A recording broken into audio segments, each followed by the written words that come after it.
thrilled to have Mallory Ortberg. Hi, this is so exciting. I just wanted to say before I get started, this is the first talk I've ever given. So I was too nervous to eat lunch. But in the green room, they have a big thing of bottles of chocolate milk. And I just chugged 2 of them. So my goal today is not to throw up in front of you. Just in front of you. That's all. But I'm really excited to be here, and I'm really excited to be doing this with you guys. So I'm gonna, hey, it's up there. Hi, XOXO. The gist of this talk is that I want to be helpful, but I don't know exactly how much you should listen to me, as my experience should not be applied universally. So I guess with that in mind, we're talking a little bit about using the internet to make money, and also maybe a job that you enjoy. Actually, first of all, I hope that you guys are doing okay, because you're probably under a lot of pressure. Pressure to perform. Pressure to always be doing better. Life isn't a continual series of upward trends. I mean, it can't be. That's an absurd expectation. Sometimes you're going to do and be and feel worse than you do and be and are right now. Let's all just kind of take a minute and acknowledge that, to a certain extent, we're all just posturing when we come together in public to discuss our achievements. So don't be too hard on yourself if you're currently being too hard on yourself. And don't pat yourself on the back either if you're super concerned with stacking up accolades. Death is coming for all of us. You can laugh about it, but it's still going to happen to everybody in this room. I guess what I'm trying to say is that you're going to be okay, and then you're going to die, and so am I. Which takes a lot of the pressure off. I don't care if I throw up on you. I mean on you, like I don't want to throw up on you, but you're still gonna die. So another disclaimer before you start listening to me. When XOXO asked me to speak, I told them that my speaker fee was $750. I was pretty proud of that negotiation tactic. I've never spoken before, if you remember from a minute ago, so that was sort of an imaginary speaker fee. Then I asked 2 friends of mine who are also authors what they charge per speaking engagement, and they said $4,000 and $10,000. So I still think that $750 is a lot of money, but I don't feel so proud now. If someone else is here who got paid more to speak this weekend, please don't tell me, because I already feel bad. It seems like a lot of money for a half-hour talk. I mean, how much do you think I should charge in the future? 151? Oh, 7, you've seen The Price is Right. I see how it's going. Okay, I will, thank you. I bet Anil asked for more.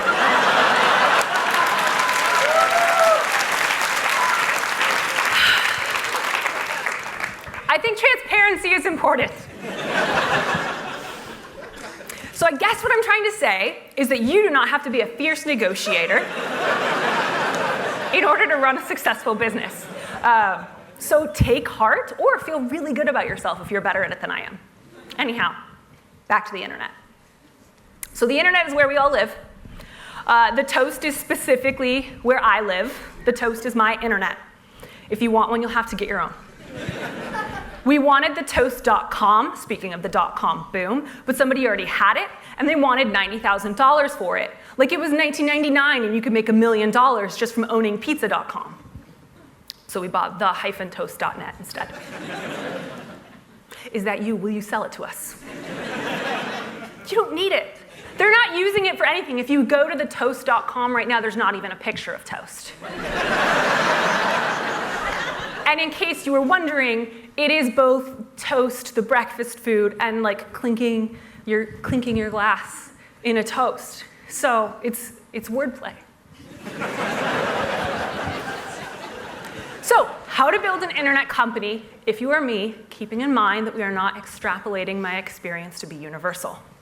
So step 1, graduate from an evangelical Christian college in suburban Los Angeles in the middle of a recession with a degree in English literature without honors.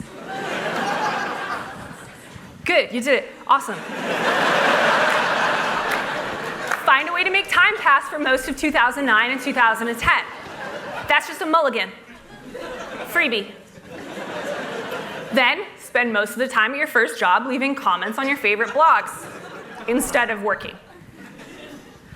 Okay, the second. You gotta keep going to do it. You can comment more than that, so try waking up at 6 in the morning since all the blogs publish on East Coast time. Wait for commenting to turn into a job. It does, awesome.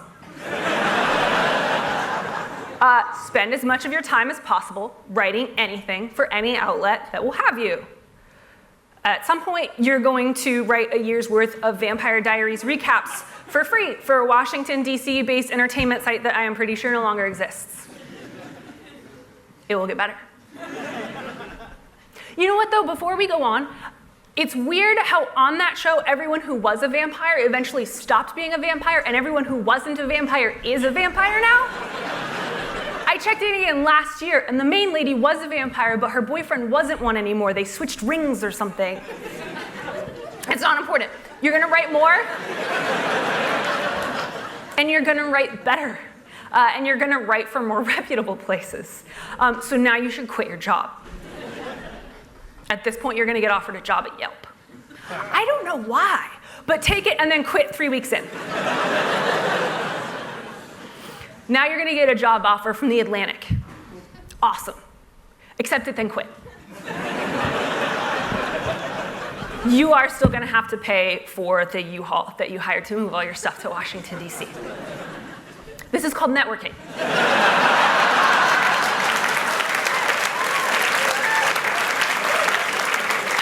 The time is now ripe to start your own online media property. Why'd you do it? Why'd you do it? Okay, so Corey Sika, who I feel bad because now I've told you how to pronounce his name, and he really prides himself on knowing, like, is it Quarry Saicha? Anyways, it's Corey. So he's co-founder of The All, and he once said in an interview that starting a website is actually a lot easier than opening up a store or starting a restaurant, and it's cheaper. And I actually can't find that interview anymore, and I'm starting to wonder if he actually said it, but I'm pretty sure that he did, and I took it pretty seriously at the time. Also, Brian Goldberg got $6 million to start a blog about women, and I don't have $6 million. So if anybody wants to give me $6 million, I don't know if Brian's here. Sounds like he's not. But starting a website is kind of not that hard. Maybe. I don't know. I'm still alive. It might get worse. So I don't want to make it sound, I know we've all kind of been talking about how our career paths have been sort of unexpected, and in some ways we've fallen into it, but I don't want to make it sound like, oh, I just stumbled into this job. What happened? Because like a lot of the people you've seen on stage today, we've sort of gone through a combination of how did this happen, and I worked really hard to make this happen. So we started, the three of us, with $200,000 of our own money. So also, if you've never raised any money, me neither. This was all we had, and we couldn't get anyone else to give us any, so you're fine. Probably. We started with $200,000 of our own money, but we only ended up using half of it. I don't remember what we did with the other half. I'm pretty sure that it was Nicole, so she just kept it. But we signed a contract, and she said, I'll give $100,000. And the other partner said, I'll give $100,000. And I said, I'll do $100,000 worth of jokes. So we used a bit less than $200,000. I can't read this. I wrote this too small. Here's some numbers instead of jokes. Oh, yeah, so in case you're curious, like, actually, what does it take to start a moderately successful website?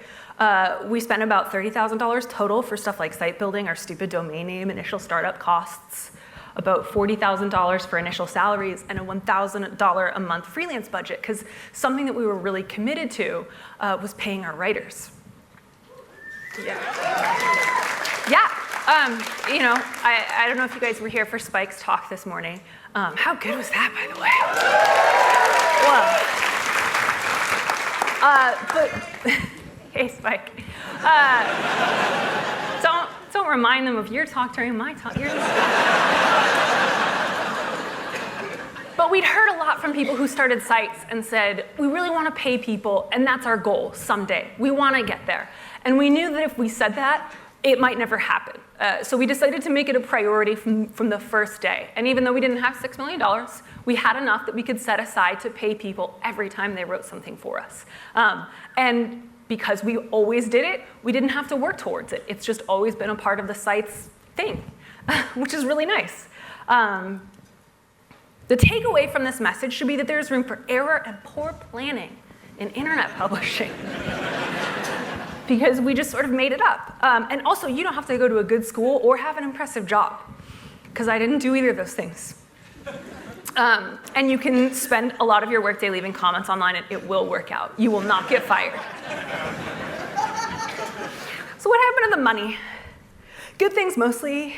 We started turning a profit our third month, and have continued doing so ever since. So, tell the people you can pay writers and make some money. It's pretty exciting. We started out paying $100 per piece because we thought that seems like a good round number. $100. Everyone should just get that.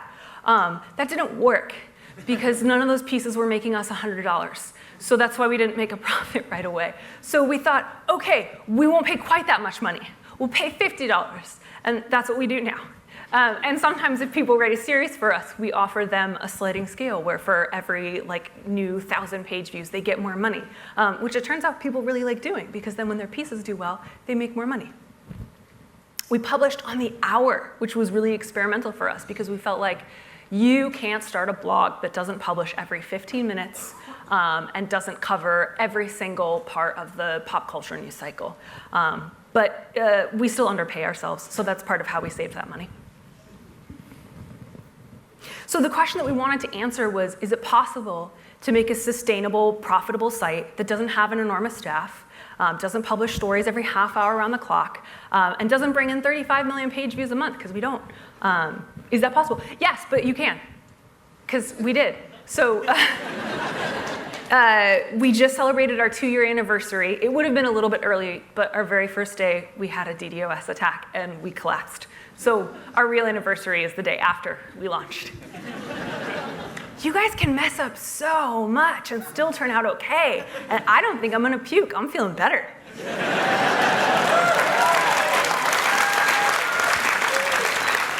So the second question that we were really curious about was, is there enough of an audience to justify doing what we wanted to do? So we knew we're never going to be in these really big leagues where we're bringing in this massive audience, but are there enough people out there that we can do what we want to do? So this is just a little bit of an overview of what we sort of thought our audience might be. And number one, queer librarians. Hi. Female weightlifters.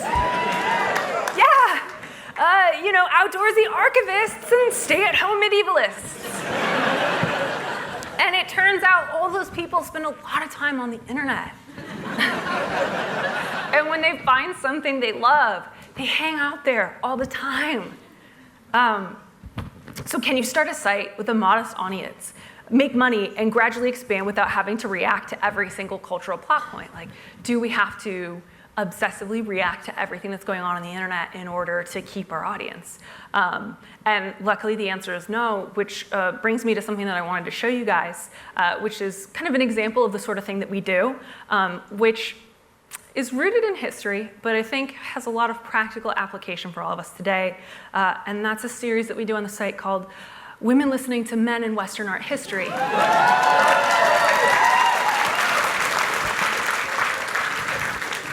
I don't know if you've ever spent a lot of time on Wikimedia Commons, but if you do, you'll notice a recurring theme in a lot of Western art is these artists would paint women listening to men strumming their lyre or reading their poetry, and they don't know what boredom looks like. Because they'll paint these women and it's just that's what women's listening faces looks like.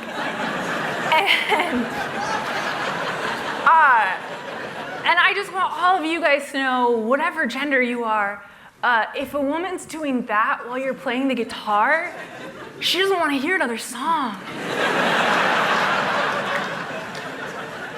Like this guy's one step away from saying, anyhow, here's Wonderwall.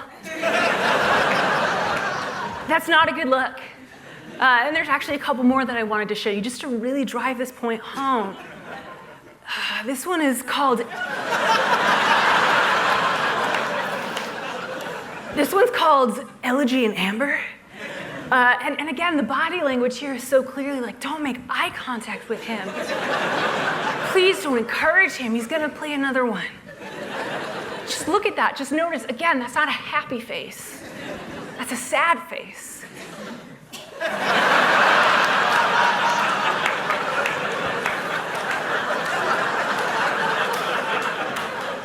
This painting is called Good News.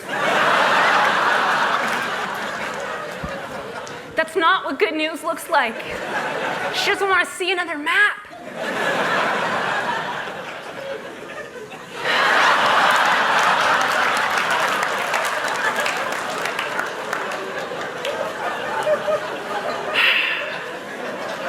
Oh, it's good. It's another dirge.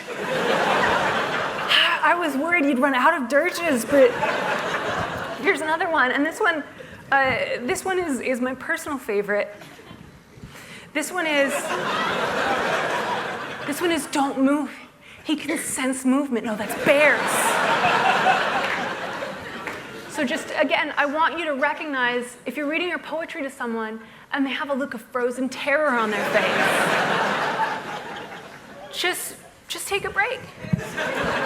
And it turns out that there's a lot of space on the internet for people who want to make stupid jokes about art that's in the public domain. And that's really good news.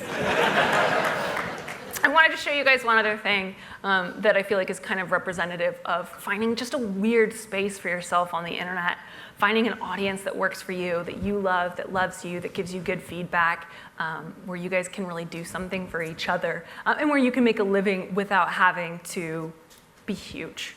And that's a piece that we like to call, sorry, I murdered everyone, I'm an introvert. Sorry, I murdered everyone at your party.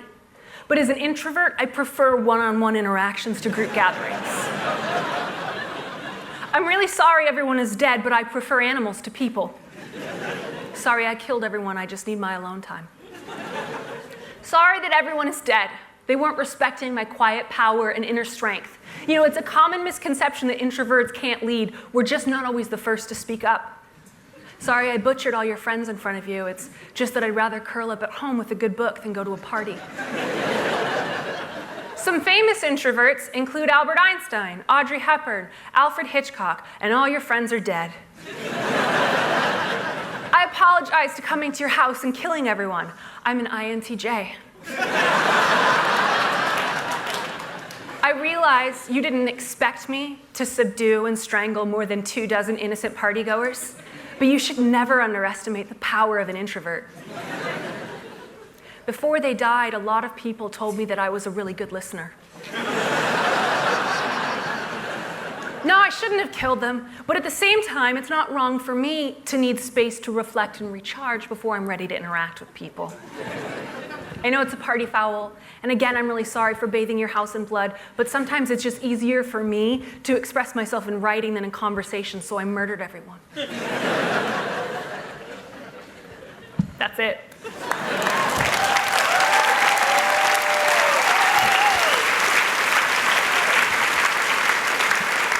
That actually wasn't it. I just saw there's another slide. Sorry, everyone's dead. I guess I'm more Ravenclaw than Gryffindor. Making new friends is really hard for me, so now that everyone you wanted me to talk to tonight is dead, I'm feeling a lot less pressure to perform. Now it's over.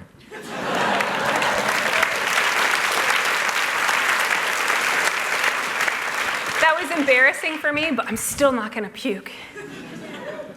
So, okay, but why did I write that for a slide? All right, that's cool. So is it possible to do all of these things and also maintain a commenting community that does not resemble the Springfield tire fire? Simpson TV show. Sure is. Part of the benefit of being small and sleek, like a racing yacht, Can you race yachts? Thank you. Wow. How many of you guys have yachts? I should definitely have asked for more money. Yeah, and one of the things that's really cool about being small and sleek like a yacht is that we have the freedom and the manageability that we're able to moderate ourselves. So we have a really joyful place on the internet where people come together and create. And there's certainly room for debate and criticism, but not like, you're a triple Hitler, you're double triple Hitler, which I find usually peters out after a couple of double Hitlers. So we have this really wonderful internal accountability. It's a real community, which is a lot of fun for us. This timer has said 0 for a really long time, so I have no idea if I'm going long.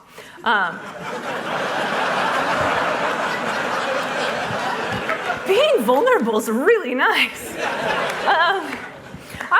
We're all just doing our best, and we'll all be dead in 70 years, so it doesn't matter. So, another question, but like, what good ever comes out of a commenting system, really? Well, one good thing, I wrote a book out of it. This is a picture of my book, and I wrote it, and it's fun. And I was really excited about it, and it actually only exists because of comments. It's an example of modest and achievable success. So this book sprang entirely from a comment left on a post written by my business partner. She wrote about Gone with the Wind, and somebody said, what did they say? I gotta thank that Keith guy. But he just said, yeah, it's all the same. It's like we all have phones. And that's where I wrote the very first entry of text from Jane Eyre, which is just guess what kind of corset I'm wearing. I don't see what this has to do with I'm not. And it's kind of fun that I can point to this and say that's exactly where my book got started. It came from the comments. Comments aren't always just triple Hitlers. Really, Mallory? An entire book based upon the conceit that it'd be funny if people in the past had phones? Well, that's a gross mischaracterization of the book. It's way more character-driven than that, and frankly, you're being mean. You're being really negative right now. Oh, they all came up at once. Cool, what have we learned? You can make a living publishing online without being enormous and bringing in millions and millions of people a day.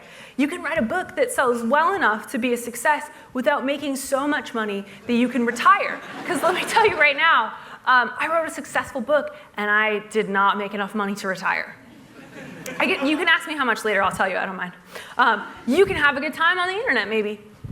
You can quit your job without taking a wild leap of faith. You can start a website without trying to raise $6 million. Brian, if you're here, I just want half, man. Bustle's doing fine. You've got, he's not here. He's not here. Now it says 326. Thanks. So I guess that what I'm trying to say is there's room for you. And there's room for taking risks that aren't completely outrageous and out of nowhere. There's ways to start things without having to get millions of dollars. There's ways to start something without having to find millions and millions of people. And you can race yachts. I don't have anything else to say, so I'm gonna stop talking. Thanks, guys. Mallory Ortberg, thank you so much.